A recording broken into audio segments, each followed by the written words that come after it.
Chairman. Hello. How are you all doing? So good. Doing good.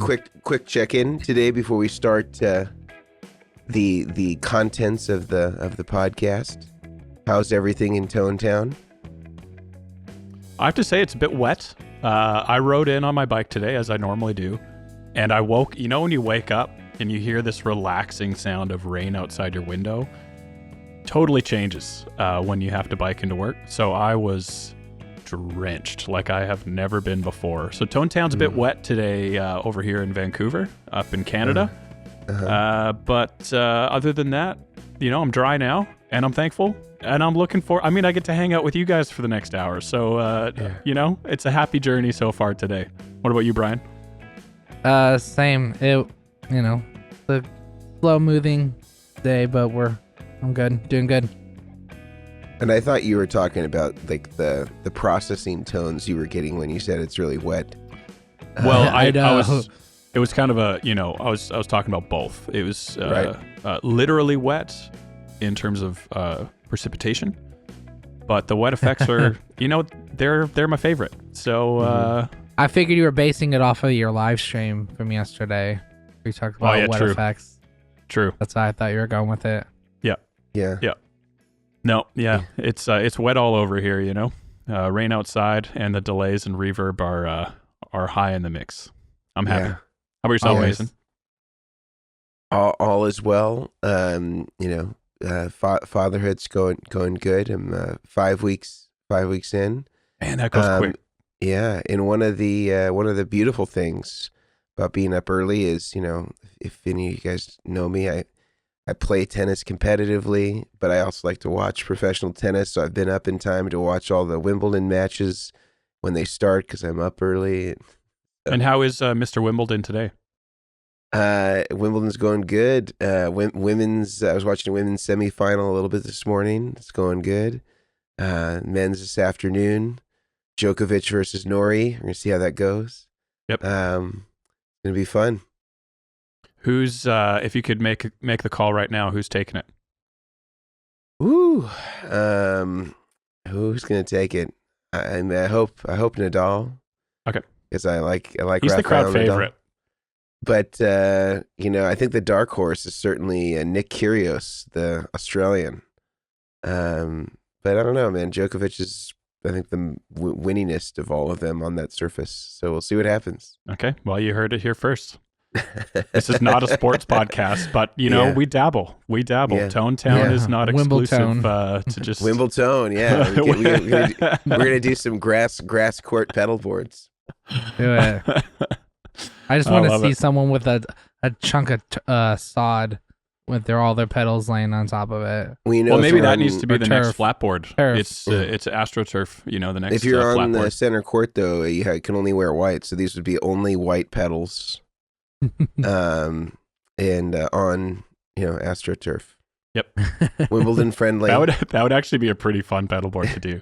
That would Green be. surface with only white pedals, white cable, white connectors. Yep. Yeah. Oh my gosh. Yeah. Yep. And then a guitar made out of a tennis racket. Obviously. Right. Yeah. Yeah. Yeah. Well, so I think we've solved a lot of problems already today. It's been With productive. that in mind. Yep.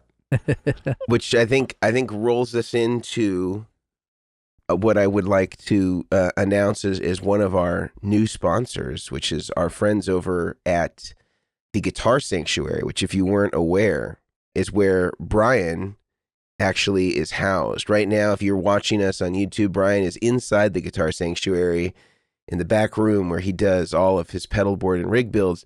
But not only do they house Brian Omilion from Omilion Audio, they also have some of the very best products in all of the industry, which includes Goodwood Audio and Vertex Effects and many of the products that we talk about every single week. So if you want to support our podcast, do so by supporting our sponsor, the Guitar Sanctuary. Again, they have everything that you need as far as your guitar, gear, pedals, amplifier needs, and you would be helping us by helping them. We're going to have a link in the description of all of our approved products and where you can get them on the Guitar Sanctuary website. So do check that out if you're interested in any things that we mentioned today or have mentioned in previous podcasts. let's get to it. Today, we're talking, is it, and you guys can correct me on the pronunciation on this one, is it bass rigs or is it bass rigs? I know we mostly talk about guitar, but there's sort of like, it's like a live sort of thing. I say bass. It's a fair question. And I think, different strokes for different folks. Some people say bass, some people say bass. Both are correct. Are all bass rigs waterproof? Yes, they are. They can be used on a boat. They can be used in your back room. It's, we try and cover all the basses on this podcast. Would a bass rig be waterproof because they don't use wet effects? Typically that would be the case. Controversial, Brian. I'm glad you brought that up as well. I know. Shots fired. Yeah. Right. Well, and I've always wondered, because I always see these big, bass pro shops off the freeway, these big superstores. And I always thought, I don't even know that many bass players that could fill up that establishment. So it's interesting that they're so ubiquitous. But with that said, today we are going to do a dedicated episode to our bass player friends. And I think if you're a guitar player, I don't think you should tune out on this one, because there's probably a bass player in your life that you care about. Just cue the music, please, Brian. That you really care about. And I think that, they could really benefit from maybe some of the topics of this conversation today. And show them that you care by endowing them with some of this information that we're going to talk about today between the three of us, because bass players are often, the marginalized stepsister they're the Cinderella of tone. They kind of get abused. Nobody really talks about them. They don't get a lot of good quality information. Everything goes to the guitar player that's sexier. And so today we're really going to celebrate bass players, and we're going to give you the best information that we can about best practices to really optimize your bass rig in terms of your pedal board, talk about some of our favorite gear and some of our favorite pieces, maybe some of the buffering and how that might be different on a bass rig relative to a guitar rig. And again, if you're a guitar player, there's going to be some things here that might be of interest to you. I know a lot of guitar players sometimes have to moonlight as a bass player. This could be a good way for you to have a little bit, be a little bit more bilingual in your instruments. You could speak a little bass, speak a little guitar. That's always good, to be able to speak multiple languages. So I think with that in mind, is there any sort of broad strokes, overarching sort of commentary you want to make about bass rigs before we get into the details? Brian, you got anything? Don't think just because you're a bass player doesn't mean you can use effects. I'll find the photo and show you guys. I had a guy, he had like 18 pedals, I think it was, or something close to between 15 to 18. And I was like, okay, what do you play? And he said bass. And I was like, let's go. So that's what I say. I think some of the biggest boards we've ever done, we don't do nearly as many bass rigs as guitar rigs, but this was maybe like 6 years ago. We did a bass rig that was over 1 meter wide, and it was in Imperial, it was over 3 feet wide, and I think it was about 2 feet, 24 to 28 inches deep. It was massive. It had loopers, parallel routing, mixing, tons of effects. Like, it looked like a guitar board. And this bass player had everything he wanted on there, and it was just this monster rig. And there are, like what we'll talk about today, I'm sure, there are some complexities you need to consider with bass that aren't necessarily there for guitar.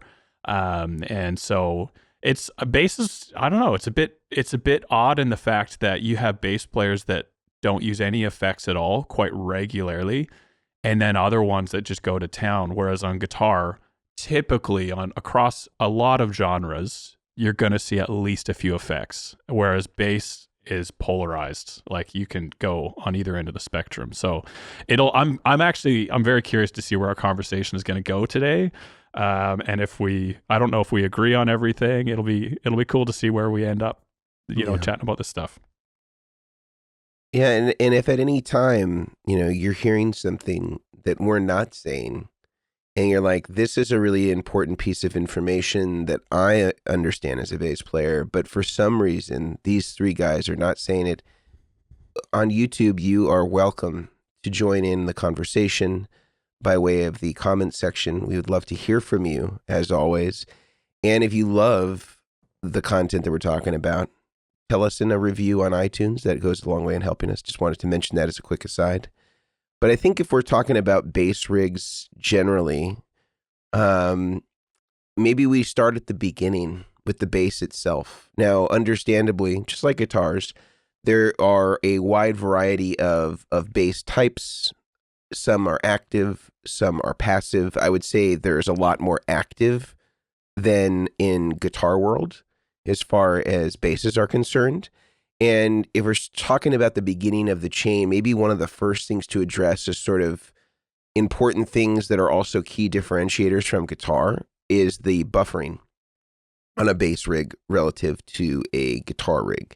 Maybe we can start with that and the influence of active versus passive pickups, the buffering on a bass rig, and how that might be different from a guitar rig. And maybe we can also mention some products that might get people there, products that maybe some of us make, products that maybe we know about, products that maybe you can get at the Guitar Sanctuary, things of that nature. Anybody want to start there? For buffering, I will, on bass rigs, Mason, I will defer to you on that one, if you're happy to start us off. Okay, I can do that.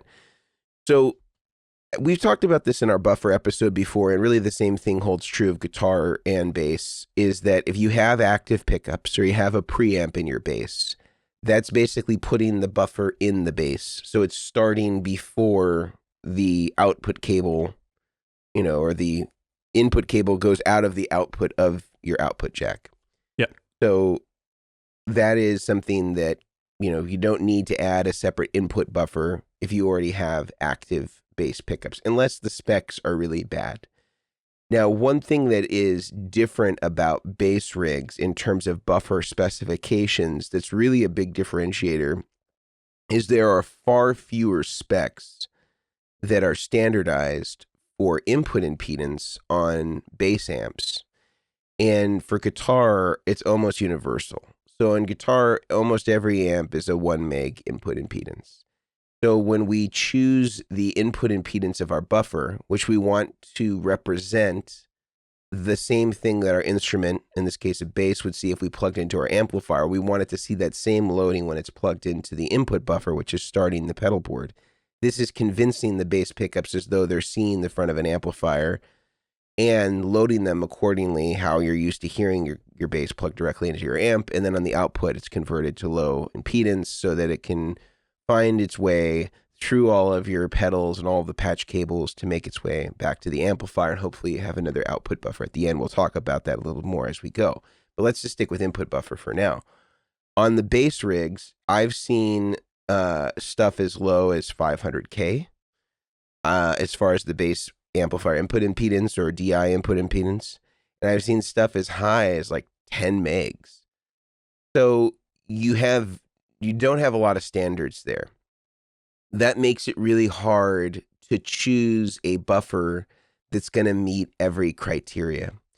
And because of that, there can often be people that will, like, say, use the Creation Audio Lab, the DIY buffers that we recommend, and they might have a toggle switch installed with a couple of different resistor values, because if you're DIY inclined, whatever you set the R1 value, that's the resistor 1 value, on the PC board is going to set whatever the input impedance is. So if you put a 10 meg resistor in there, that's what the input impedance is. You put a 1 meg resistor in there, that's what it is.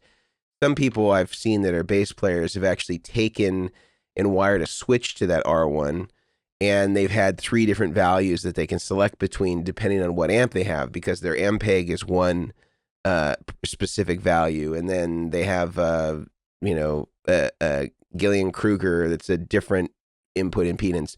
So this will allow them to be able to meet the needs and the loading of their amplifiers based on whatever it is that they're choosing.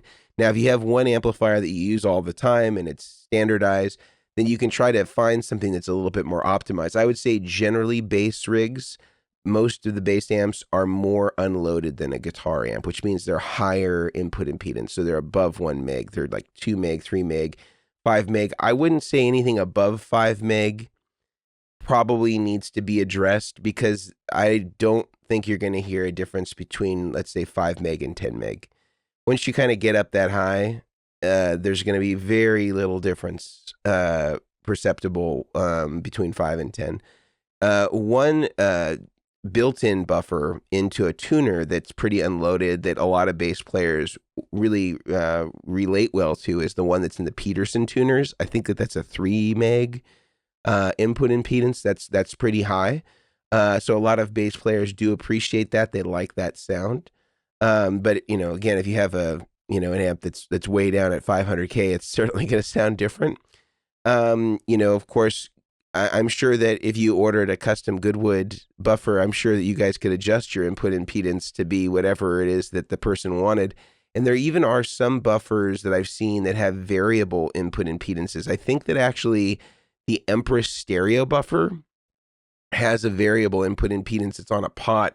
I don't know if there's an easy way to tell where it is in terms of the actual reading, but I would presume that as you turn it to the more unloaded side, they must have some spec of like on the max, it's 5 meg, and on the minimum, it's 250K or something like that. But I'd say the Creation Audio Lab ones, you can also get them to make it preset as a high input impedance. I think it's around 10 meg or so. And they can send it to you already built with that. But if you wanted to do the variable where, you have like a three-way switch, there's 3 different, offsets for different input impedances, you'd have to do that yourself. But if you want to know how to do that, I can give you an easy diagram of how to wire, a toggle switch with a couple of different value resistors. It's very, very simple.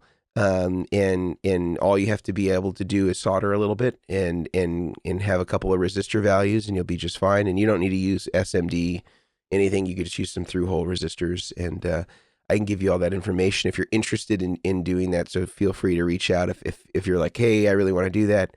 I can explain that how to you. I can give you a little drawing, and it should be pretty easy to execute. But I think that's what I would say on input buffers. Also, if you have a wireless, that's an input buffer. They probably won't necessarily be optimized for your specific bass amp. I think most of them are a 1 meg input impedance, and then the output impedance can range drastically. I'd say that's one place where guitar and bass are aligned. Again, low output impedance as possible, as close to 0 ohms, reasonably, maybe 100 to 300, maybe a little higher. But the lower the better. Closer to 0 on the output impedance, the better it's going to be at driving a long line. That's what I would say as far as the input buffering section is concerned, at least for the bass relative to guitar. Anybody else want to weigh in on that? It is interesting as well for anyone that's interested on the DIY side to do some of those experiments. And I know in the past I put like a rotary knob, like similar to the adjustable one that you're talking about. Yeah. But I think when I did tests like years ago, I think it had 10 positions on it, like lots of options. And just out of curiosity, I put down to 100K up to 10 meg on this rotary knob and just positions in between. And just hearing the differences how it affects your rig and your sound across bass or guitar, it takes this theoretical idea that we're talking about and puts it into this practical, this is how it sounds in my rig right in front of you. And for the cost of these resistors, which are pennies each, and the rotary knob, which is a few bucks, you can make some really interesting experiments quite easily. So I would say for anyone that is interested, it's definitely doable. And like Mason was saying, with this link to this buffer, it'd probably take you 10 minutes to solder everything in, and then you can find with your rig, with your amp, this is the practical change it makes, and where I actually like it to sit in my rig, and what works best with your gear. So I would encourage you, if you like this type of stuff, I would take the time to actually give it a shot and see what it sounds like in your personal rig with your gear.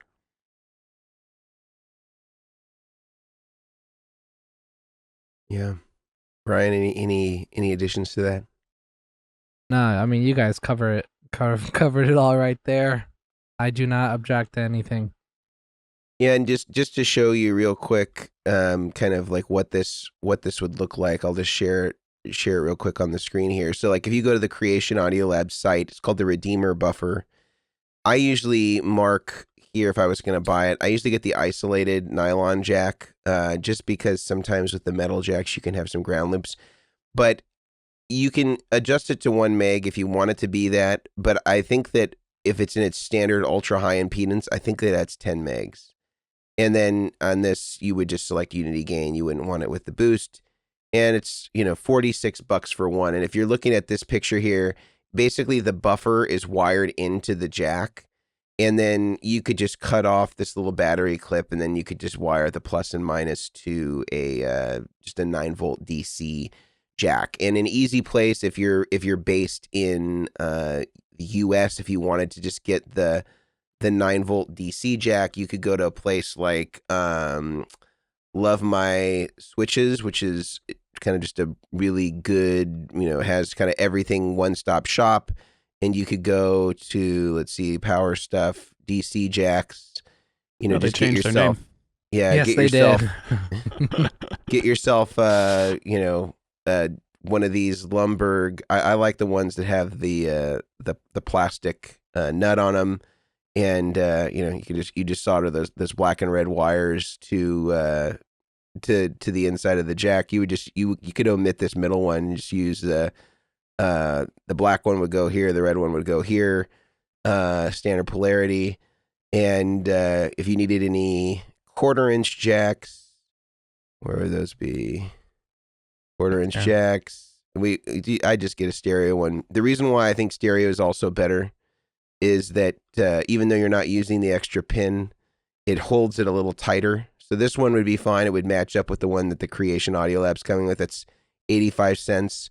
And this isn't, you could get a Neutrik one if you wanted, but these are probably going to be fine for your DIY project. They're 85 cents. They may even have a Neutrik one, but this is a copy of, or a Rian one. And this would be fine. And that would be everything you need. You go to Love My Switches and you can find these things there. They even have like wire, and I mean they got everything, enclosures. I think they have like boards that you can test stuff on, populating board. I don't know what the word of it is. It's funny you actually talk about that buffers. I actually just made from your diagram, which is hanging on my wall back there, of the one that you did for Rhett. Okay. So that buffer that you were just talking about, we were texting about, is in there, and it's good. It's a great buffer. Yeah, I think it's for a DIY, it's the best that you're gonna find. I've yet to find one that's a better made, quieter version, and you can parallel those up. If you want to have a bunch of them in there and just have one power source, they're great. They work up to 36 volts. So really, really pretty good for the money. Unbeatable. Yeah, and they're labeled on the inside. I think on the board it's labeled which is the ground and which one is like. It was really simple. I mean, it took me less than 2 minutes between that and the power. But yeah, it's awesome. Very simple. Yeah. And for the price, that's the big thing too, that's a killer price. Yeah. Yeah, absolutely. Anything more we want to say about buffering distinctions around the guitar and that stuff? I actually had someone message me last night, and I'm curious of your guys' thoughts on using a Polytune. I think it's the 3, he said.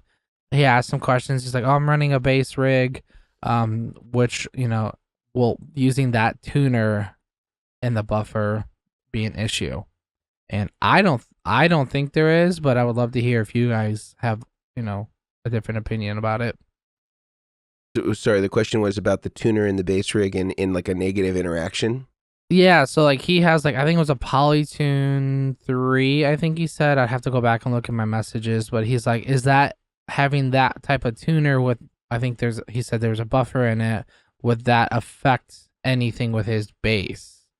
But I've never had any issues with basses and polytune stuff. I'm not sure if you guys, or if you know deeper specs than I do. What the polytune buffer is 1 meg input impedance, and I think it's 100 ohm output impedance, and that could be fine if and it will match up well if his amp is somewhere around that 1 meg spec. If his amp is higher or lower than that, he may notice some slight differences. Yeah. But I mean, it's not like it's going to clip or anything like that. I think that it's totally fine in that regard. And if he found that it was not desirable, the polytune, you could also bypass the buffer and just make it true bypass, and then he can supplement with his own buffer before he gets to that. Yeah, that's basically what I said. I was curious what your thoughts were. Yeah, I think that's it for me on buffers. Yeah, me too. Yep. Yeah. What about cabling, that sort of stuff? Is there anything that's specific or optimal for bass players to be using relative to guitar players? My opinion is the board materials would be identical. There isn't any I'm sure that there's a cable company that says this is the best cable for bass. There always is. But we all know that's not true. And there's of course going to be sonic preferences that you may have as a bass player, but there's also going to be sonic preferences that guitar players are going to have. No two guitar players use the same cable. I think that for the most part, I haven't done a bass cable shootout like we have for guitar, but I would imagine that there's going to be some standards that are just going to be pretty good no matter what. Like Mogami is going to be pretty great no matter what instrument you're using. Yeah. It's going to be quiet. It's going to be flexible. It's going to be easy to maneuver on a stage. And then you can get into the minutia if you want to test out, the ones that have, outrageous marketing claims of the things that they do. We've all, of course, fallen victim to it. But just sort of temper yourself. I think if you have a Mogami 2524, irrespective of what instrument you're using, I think you're going to be pretty happy overall. Agreed. Yeah. I do not have a second stock of cable anywhere that is for bass only. Use this for bass. Yeah. all in all caps. No, nothing like that. And I think some people are afraid, it's like if you have a vegan at the barbecue, you got to separate a separate section of the grill so that it doesn't get contaminated. There isn't anything like that for bass players. So, we can all eat from the same grill. We're all vegans here. If I hear you correctly, Mason, not meat eaters. We're all vegans here. The whole grill is available. Well, I always say that cows are vegan, so we don't have to be. I've never heard that one. That's a good one. Thank you, beef. Yeah. Yeah. I'm sorry to any of the vegans and vegetarians out there. I do only have grass-fed beef. And we have when we locker our own quarter steer, quarter cow, so get it from a good source where the cows were happy before presumably they were butchered. Sorry about that. But in any case, back to bass players. Indeed. So cables are the same. There is no specific reserved cable that's specifically for bass players relative to guitar players. We've talked about the buffering on the input buffer maybe needing to have some slight adjustment. As far as the output buffer at the end of the rig, that would be the same for a guitar player and bass player. You really are just looking for the output impedance spec. The input impedance spec is really not critical there. You're just wanting to get a nice long that long cable driven properly back to the amp. So just focusing on that, low output impedance as possible is going to be just fine. Don't be so concerned about the input impedance on the buffer at the end, which we're calling the output buffer, whereas the input buffer is the one right up front that the bass plugs into when it reaches the rig. Maybe let's talk about some effects or some uses of effects, maybe in particular like parallel mixers, which bass players really have utilized more often and arguably more effectively than guitar players have in creating parallel signal paths using DIs. There's obviously several different ways that I've seen bass players use DI boxes. Some of them will use a DI before they enter their pedal board, so they have a dry bass all the time, and then they have the affected bass, and they can blend them together or use one or the other, or a producer can add whatever effects they want to the DI if they don't like the processing that the bass player has done. Maybe we kind of get into more of the signal path aspects and maybe some of the products and pedals that we think are really great. How's that sound? I think this is where bass really shines, and a bass rig, let's say, and where the possibilities can be practically heard. If you're a bass player listening to this and you've never considered maybe you use a few effects, but you've never considered running a parallel signal path. The change is drastic, and depending on what you're after, I would say significantly better and more flexible running a parallel signal path. So, I think this is where, in my mind, bass rigs, they're a ton of fun. And maybe one more aspect I can layer on top of this bass cake of tone is some bass players are apprehensive or skittish about using guitar effects on their bass because they're afraid that they may not work properly. And maybe we can also address that for the most part, I would say short of certain distortion and overdrive pedals, most stuff is compatible and should be just fine. There are some things maybe frequency wise or in terms of, the bandwidth that they can cover may not be appropriate for bass. But for the most part, I think that pedals now seem to be very universally compatible with whatever's out there. But we can get more into that detail. But who wants to start on pedals, signal path, things that we like, connected to, recommend? Yeah, I mean, I can share my screen and show you guys. This is right. Here we go. Disable here it. we go. Okay, here we share go. That, if you're share watching, that screen. If you're watching on YouTube, if not, just envision it. All right. Oh yeah, that's a bass rig, all right. Yeah, that is a bass That's rig. a big old bass. It's real basic.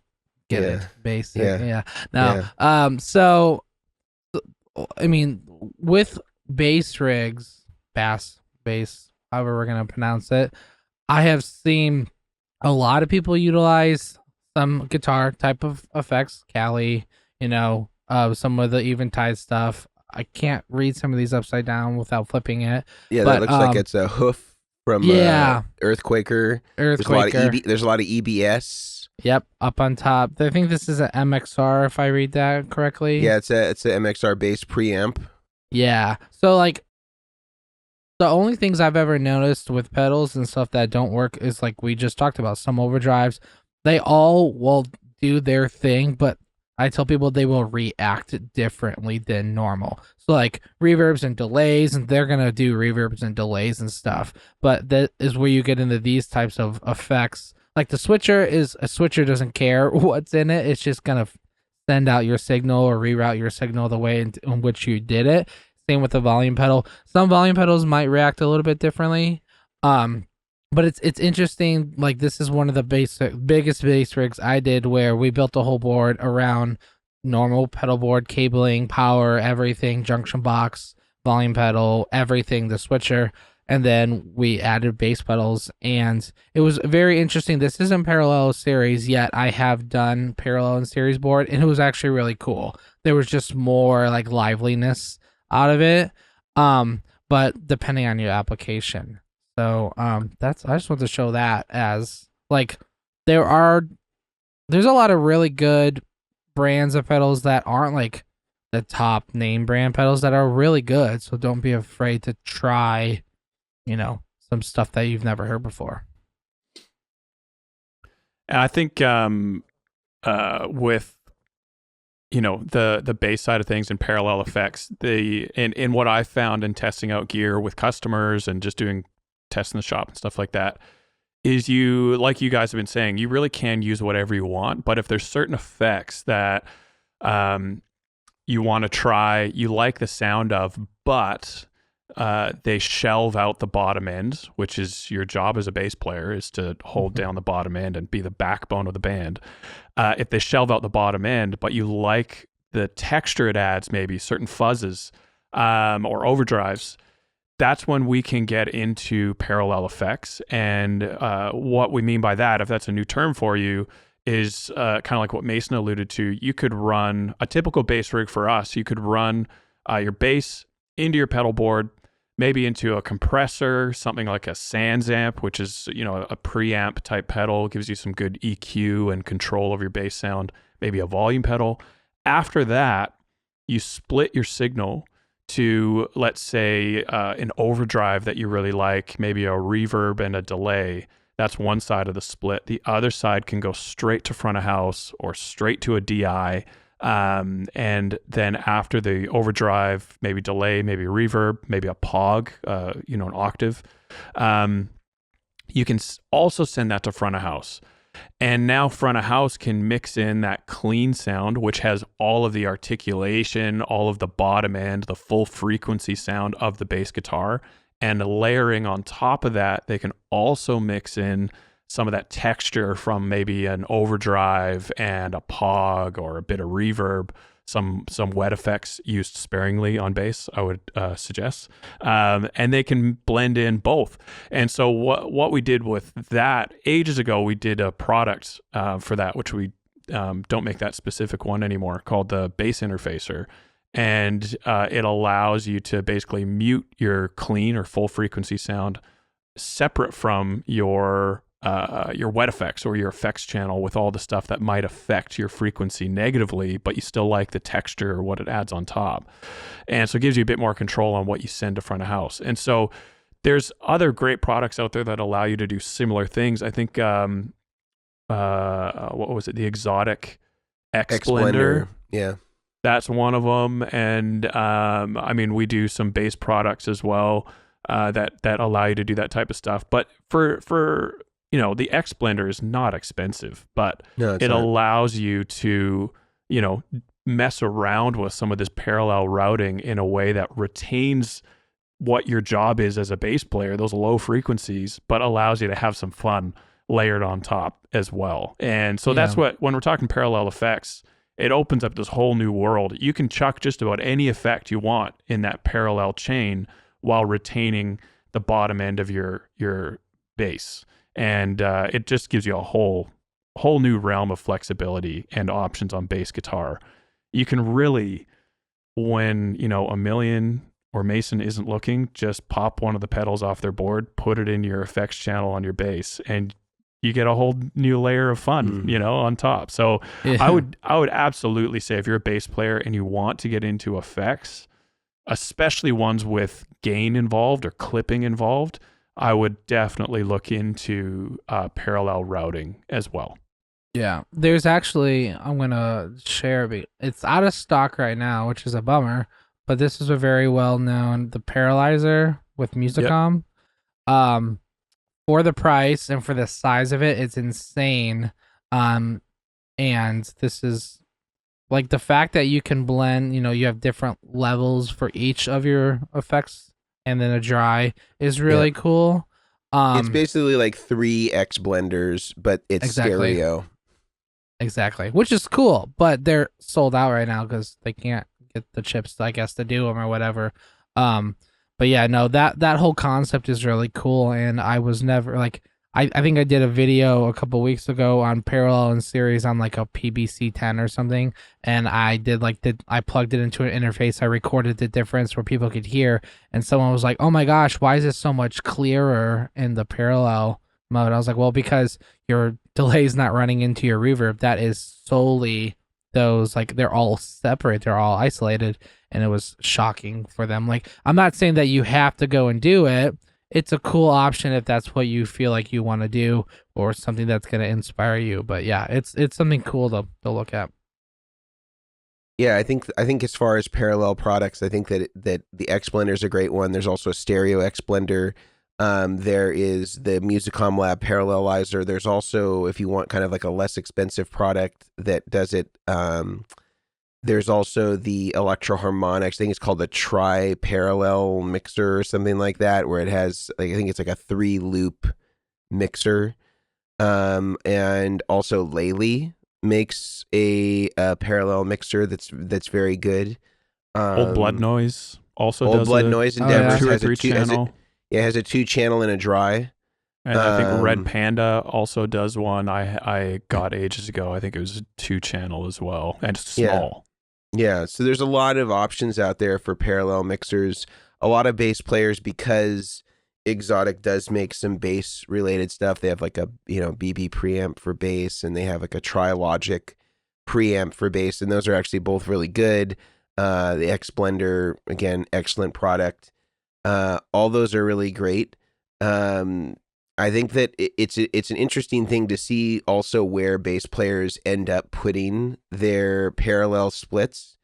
And a lot of it comes down to where you want to isolate the effects from each other. Some people will opt to do it right off the bass. I've seen guys take their bass, go into a DI, and immediately send the direct bass to the board as one channel, and then go into the pedal board, split again for another channel after overdrives, and then put all the wet effects in parallel and have that be another channel. And so they have 3 different channels. It's not exactly a wet, dry, wet rig. It's like a dry bass, overdriven bass, or like dry plus overdriven bass, and then dry plus overdriven and delay effects and wet effects in parallel. And they have like 3 kind of channels that they can blend together. Some guys will put the DI after overdrive, and some people will put the DI just last, and they just want to have the DI be the way that they get to the board, and they just have all the pedals in series. Or they have the parallel effects in series with all of the other effects, and it still has one generalized output. There's a ton of different ways to do it. As far as the merits of the sound are concerned, I mean, a lot of this is still at the discretion of the player. I think if you kind of want more of a studio approach to how people might layer effects on in post-production, certainly doing parallel with the delay and reverb would be more common to the way that we might see some bass effects being used. But I think there's also a case to be made, if you're thinking about classic bass parts and sort of iconic bass players throughout time, a lot of them are just using dry bass, or they're using bass into maybe an effect or two, and then that's just either hitting an amp or hitting the board or hitting a compressor in the mixing board, whether we're talking about a guy like Marcus Miller, who might use like an MXR phaser or something like that, or people that have way more complex and elaborate bass rigs with multiple different paths. I think as far as products are concerned, maybe we can get into some specific pedals that we think really work well. And maybe some of the classic standbys that if you were a bass player, you're considering getting into pedals, or you're already into pedals, and we want to name some of the classics. Maybe we can get into the weeds on some of the ones that people should consider. Love it. Yeah, let's do it. Who would like to start? I have a list here of a few of my favorites. All right. I'm just going to check my screen here. I found that Monster Baseboard, and I'm just seeing if they have some of the ones on here. Yeah. I'll share my screen, and right. I'll chat through a few of these as well. Okay. Sorry for all my coughing. Come on, Brian. It's the worst.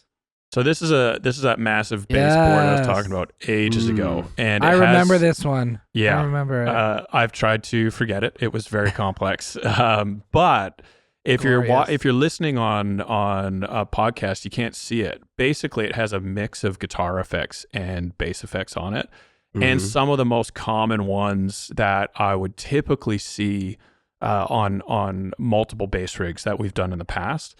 I would say the first one that is not shown here, which I've never heard a bass player say bad things about, is the Noble Tube DI. Yeah, that's a classic. Yeah, seriously.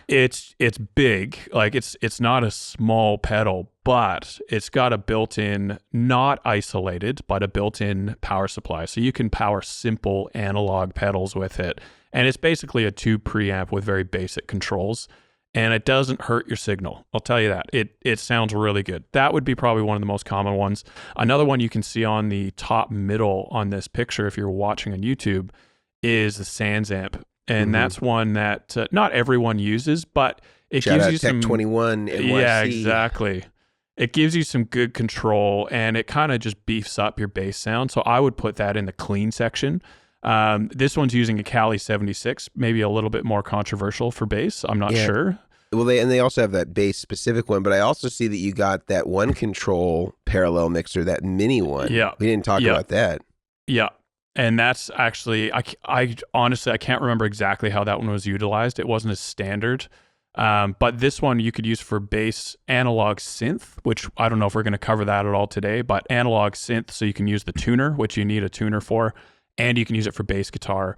And I think that blender was more between using synth type stuff and bass guitar. So I would say that the Noble, the Sans amp, another one, anything from Dark Glass is very common and not loved by all, but if you're a Dark Glass fan, modern bass sound, yeah, and a lot of people love those. And then one more really quick, EBS Multicomp. It was quite a popular one, and by everything from ZVEX, EBS is really good.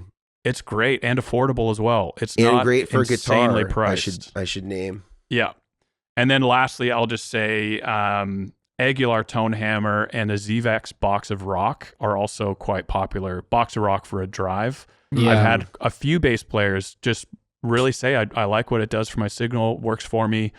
And again, not massive, so you don't have to have a huge board for all this stuff like the one that's pictured. But those would probably be some of my highlights for bass guitar. What size was that? That's the one that was, I can't remember exactly, but it was around a meter wide and I think around 28-ish. I'm going between imperial and metric, 28 inches deep, something around there. Jeez. Yeah, it was a big board. Yeah, wow, that's massive. Yeah. I would recommend also the Dark Glass stuff. We sell a lot of the Dark Glass, and it's the same thing, like you said. It kind of, depends on the player when it comes to that, because some people love it, some people don't. That's the same thing with all effects. Some people love stuff, some people don't. And another one, I'm not sure if you guys are as familiar with the Origin effects. Like they have their preamp. They just came out with some new ones that kind of are more like an SVT. Yes. And then they have one that's more like a Fender. Yep. Let me share this.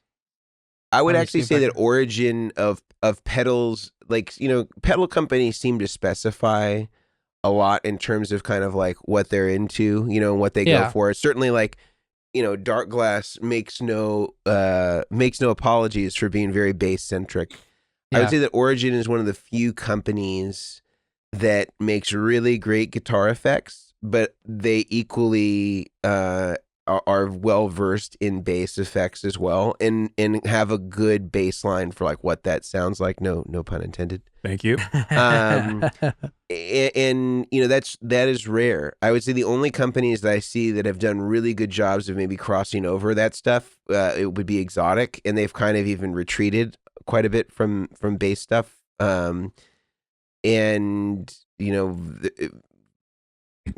Tech 21, I guess, has done a good job at creating guitar and bass centric stuff, but not a lot of companies have done a really good job in both areas. They kind of end up specializing because I think it is hard to accommodate everybody. Yeah, I shockingly, and maybe this is just something I'm just not used to seeing, I see a lot of like JHS pedals on bass rigs. Like, I had a couple of people ask for the Morning Glory on the baseboard, and like companies I was surprised. That's what I'm saying. It was like kind of like I was kind of surprised. I was like, oh, like for what? Like, oh, for dirt. I was like, okay. So we put him on before, and it was surprising how people are utilizing certain effects. Like they're not just buying an Origin all-in-one preamp pedal. They're combining pedals together, or they're adding a pedal with a two note, they're like little two note cabs thing, and like they're kind of just like creating their own sound, which is great. I think that's a great thing. It's just interesting to see some people are like all for bass pedals, and then some people are like, nah, I'm just gonna, I'm gonna make it work with, these other random pedals, which is interesting. Yeah. I would say as well for gain pedals for bass, and disagree with me, guys, if you dare. But for gain pedals for bass, you typically, like with guitar, it's all about the transparent overdrive, all that stuff. But for bass, you kind of want something with a little bit more texture. You're really after like the texture sound of bass, because on the lower frequencies, these transparent overdrives, they don't sound like they're doing much. If they're made for guitar, at best, they're going to shelve out the bottom end. They're going to act a bit like a high pass filter and get rid of some of your lower frequencies. And you aren't really going to get those same subtleties on the lower frequencies. You kind of want a gain pedal where clipping is the goal. And you can adjust that gain level, obviously, but subtle isn't always going to be your best friend for gain on bass. Yeah, so I think for that reason, like if we're talking about guitar pedal equivalent or guitar pedal crossovers, let's say Rats tend to be really good. A lot of bass players are into Rats. They're into big muffs, where they have kind of more of an aggressive hard edge. They tend to be more favorable toward bass players. For more of a subtle drive, a pedal that's really overlooked, even for guitar players, this is a secret for guitar players if you're a guitar player listening, is the full tone bass drive, which is basically the full drive that goes much lower in terms of the bass frequency.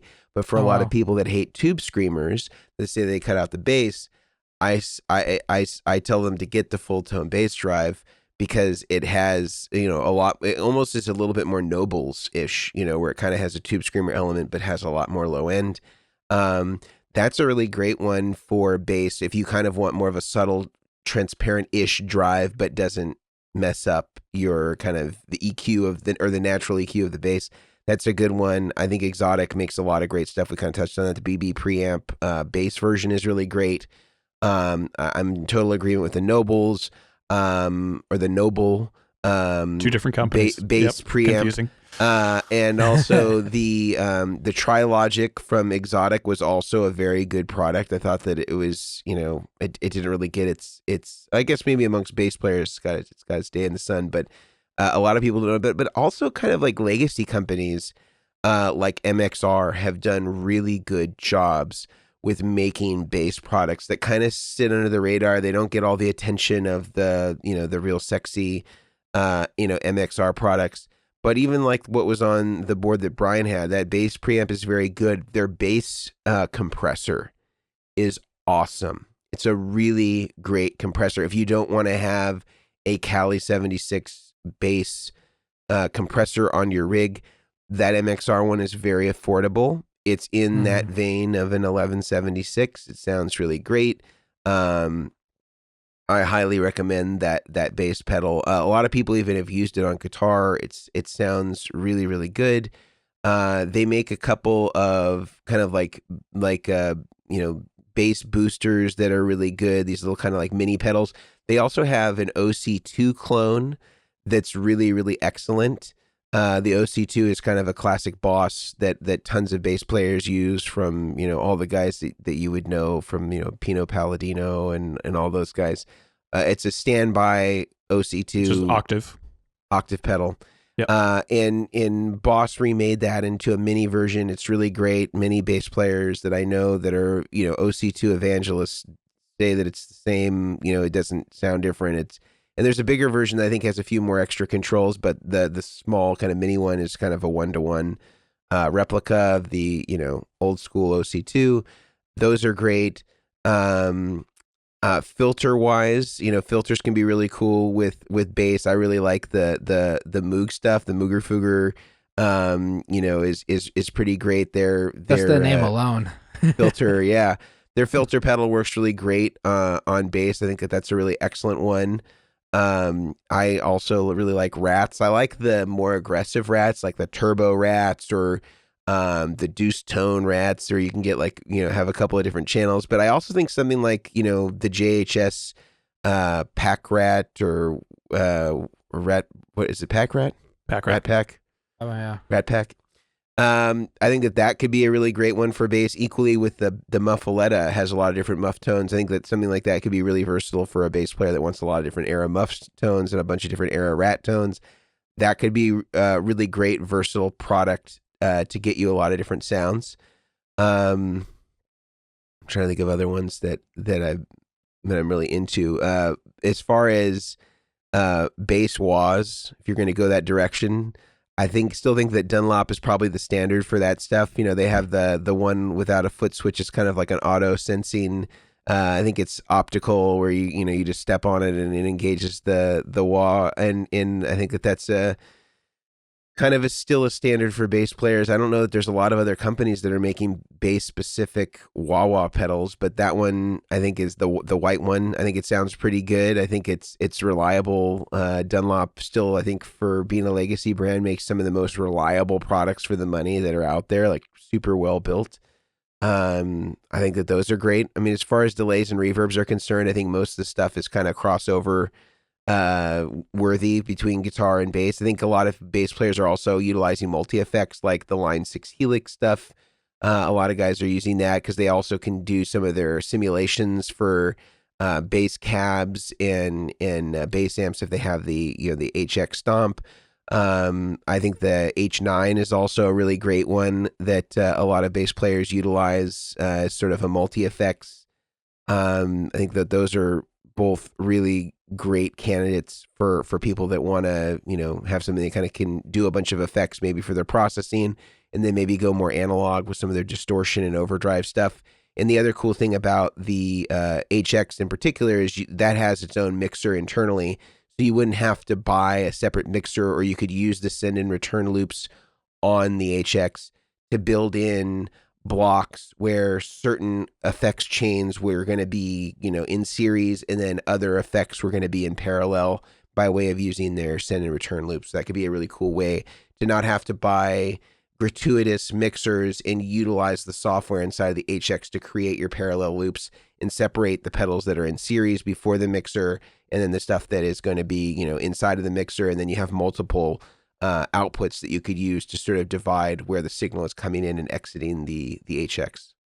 Yeah. Love it. I think that's the cool thing with this as well, like kind of what you're alluding to in general is you can get very creative with bass routing, and it really comes down to how much time and thought you want to put into it, and how much you understand with this stuff, which in the YouTube comments as well, we're here to help out wherever we can. Yeah. But a lot of it just comes down to finding your sound, just like for guitar, spending time experimenting and seeing what works for you. What parallel chain, if parallel at all, what effects, all that. There's no shortcut to. Is Tone Town the same? I guess it would be for bass and guitar. Yeah. It's just a place where all tone enthusiasts gather, a mecca of sorts. Right. Yeah. Yeah. So yeah. It's there really is, and I don't mean this. I'm not trying to be funny, but there's no shortcut to finding that sound. There's no shortcut to Tone Town. Yeah. And I think a lot of people just equally with guitar players. Sometimes we want people to make decisions for us and just be like, okay, here's the way it is, and that we stamp it, and then it sort of takes the guesswork, or maybe some of the anxiety of having to sort of invest time. And maybe some of the things that we say, or the platitudes that we come up with, could be attractive as maybe a starting place. But ultimately, you're going to be way happier if you're the one that vets your own signal path and comes up with this specific determination based on your specific use. But I think if we were to sort of broad stroke, overarching sort of takeaways for today around bass, because we're kind of coming up on time. If I could summarize a few, and then we can fill in. I think as far as key differences between guitar rigs is the buffering on the input side. So when you come into the pedal board, can be much more variable than guitar. And there's different products that can help you address this. We mentioned some DIY options. Also with potentially with if you were to buy a Goodwood audio interfacer, maybe there would be an option to custom order something that had a separate input impedance mod to it. You could also do it with the in the DIY version, or something like the Peterson Strobo Stomp has a more unloaded input buffer. It's a little bit higher. And so you just want to be aware. And if you're curious what your input impedance is, I think it's best to actually ask the manufacturer of your amp if it's not something that's published in the manual. This should be an easy spec for a manufacturer to identify for you so that you kind of know the target that you're trying to hit. As far as the output impedance of your buffer, again, the lower the better, the closer to 0 ohms, the better.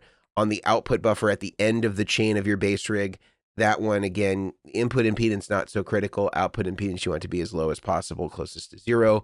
You can use the same exact gear as far as the plugs, cables, power supplies, stuff that we recommend for guitar is going to be compatible here. We talked about parallel routing signal paths, different parallel mixers. We talked about some pedals that we like and recommend. What else did we talk about? Summarizing. Brian? I think you just named everything. We talked about that there are not a big difference between using audio patch cables on guitar boards versus pedal boards. That's, like I said, that's a big one that a lot of people ask if there is a big difference. Yeah, I mean, You guys Is there the bass most specific important Velcro? Oh, fair. The one that really handles the low frequencies, the subwoofers, lift as off. they call them. They won't lift off. The most important thing we talked about that hasn't been mentioned yet is the Wimbledon pedal board, the Wimbledon themed pedal board. Oh, yeah. We definitely spent some time there, and I think that's still valid. Yeah.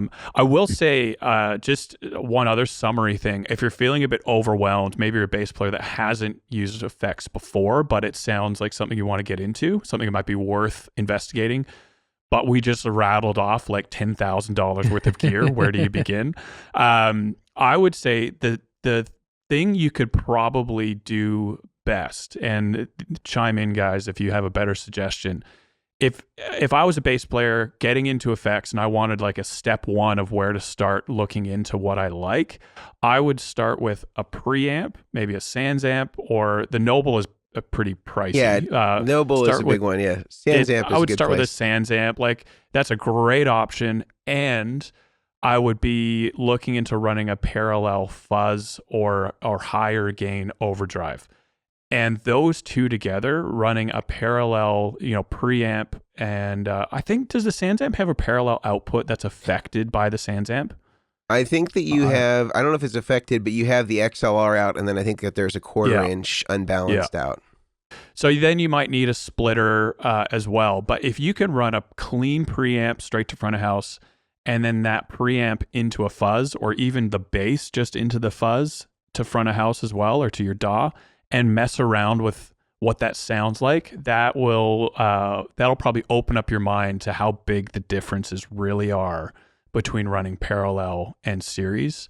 Mm-hmm. And I think that'll really get you going into, okay, now I understand the importance of what these guys have been talking about, and now you can slowly start adding in other effects into your clean or parallel line as you see fit. So I would say get a preamp, maybe get the X Blender by Exotic, and a fuzz. Maybe the Pack Rat could be a great choice, or the Muffletta from JHS, like Mason mentioned, and then start having fun from there and see where you end up. And then, for, I don't know, maybe all of that's around $1,000. I know that's not a little amount of money, but it's not 10 grand.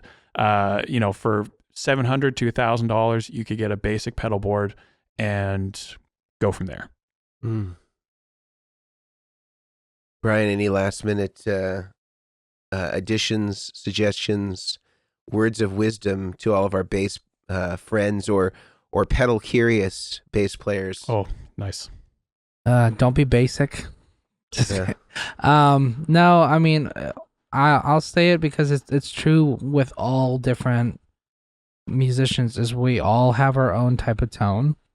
We all like to do things a certain way. So, if you, I do a lot of these like Q&A, ask me anything questions on Instagram, and I'll get a lot of people that will be like, oh, I'm running this type of pedal for my bass rig. We'll say bass, because I actually had one last night. What do you think? And if you ask an opinion of someone else and they have a different opinion from you, it doesn't mean it's a bad pedal. It just means it's not the pedal, or Grant or Mason or I have different opinions of the pedal. If you like that pedal, freaking use it. Like, that's how I say, like, it's like, if you like that pedal, you like what it's doing, you like how it's reacting. It may not be, as like Mason says, the sexiest pedal or anything, like, but it does the job you need, then use it. I mean, it's,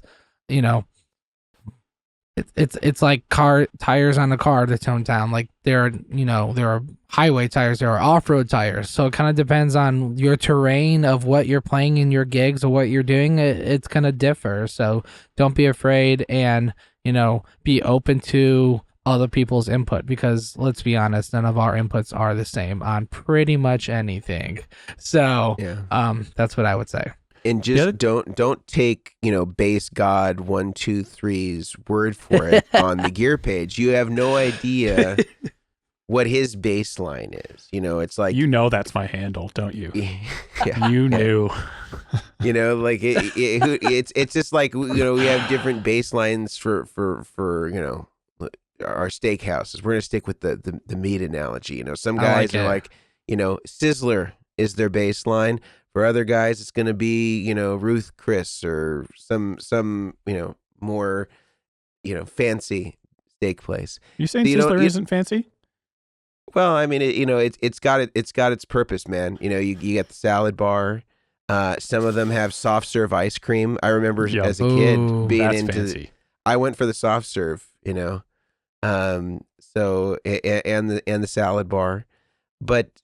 It's again, and that's not to say the baseline is wrong. It's just saying that for some people, they get everything that they need and they are happy as a clam to be at Sizzler. And some people are like, I will never eat at Sizzler no matter what. They're a classicist. They're an aristocrat. They're only going to order, steak with blue cheese sauce and potatoes gratin. And that's all they're going to do, and they can't even look at Sizzler. They don't want to go and hang out with anybody with in the salad bar and the guy who puts the blue cheese dressing ladle in the ranch bucket. They don't want that guy. Because that happens. So these are just things to consider that maybe one person's particular read on a product may be very different than yours, and that you may not share anything in common with them whatsoever. So, don't take their validation or invalidation of any particular product as gospel. And the other thing as well, I don't know any guitar player really that doesn't have spare effects laying around that aren't on their pedal board. If you're a bass player, just go ask one of your guitar player friends, like, what guitar pedals aren't you using for the next week? And just start the act of testing out pedals. Even if you know it's going to be horrible on bass, plug it in and have a listen to what it does to your bass sound, and start training your ear on what you like and what you don't like and why. And you'll be able to work through a library of guitar pedals from your guitar friends. Even if they don't know, just grab it for a sec. They won't know it's gone, and just try it out on bass and see what happens. And I think even that act will start really quicker than you would think. It will start training your ear on what you kind of like or don't like on bass, and then start moving forward from there. Take some small steps in that direction. I think you'll be pretty happy you did. So, I think go ahead, Brian. I was going to say, because I was looking at the back behind Grant's head, I feel like the next trend is going to be like pedal wall art. Like, screw pedal boards, screw how beautiful your pedal board looks. It's going to be like, how can I line and the heights of all the different pedals and displaying them on a wall? Because I gotta be honest, I see some guys like Bradford Mitchell and them, they got like shelves of pedals. It look beautiful, but like, that's gonna be the next thing. It's like, I don't care. My thing's gonna look like a rat's nest. I want to see that pedal art. I like it. I don't know. It's super random. I feel like that's where we should end. Let's do it. So you heard it here. the future of pedal boards, and if anybody can make that transition, it's certainly going to be Brian. And thanks to all the guitar players. If you hung around to listen to the whole thing, we appreciate it. And hopefully for you bass players, you got some value out of today. If there was things that we missed that you wish we would explore more, perhaps in a future episode, please do put that in the comment section on YouTube.